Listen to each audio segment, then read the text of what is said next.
Her kommer Seebad Warnemünde, en turistbåd fra Østtyskland, som lagde til i Gedser hver søndag i sommertiden. Det var under den kolde krig, hvor kommunisterne skød de mennesker, der flygtede over Berlinmuren.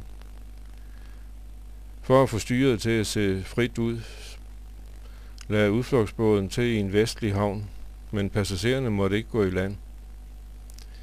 Vi havde set nogen forsøge at springe i land og set, hvordan de blev slået i gulvet og gennemtævet og slæbt nedenunder af stasierne, Staatssicherheitspolizei.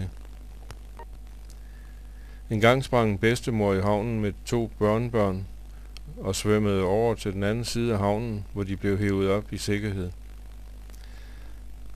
Vi assistenter blev på stationen syntes, at nu kunne det være nok med det. Så vi lavede nogle transparenter med slagord som Ulbrichts diktatur ist wie Hitlers, keine Gestapo-metoden auf dänischen Boden, ingen Gestapo-metoder på dansk grund, Freiheit und Demokratie siegt und so weiter.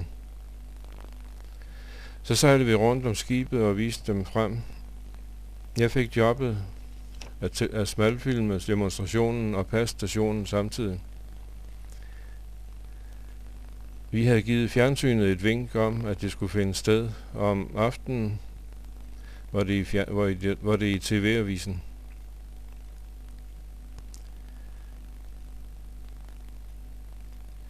Der var hver søndag stor tilløb af mange mennesker til havnen, fordi der som regel skete et eller andet ved det østtyske skib.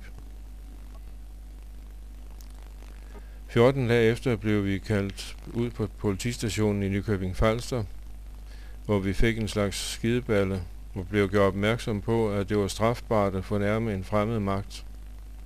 Mere skete der ikke.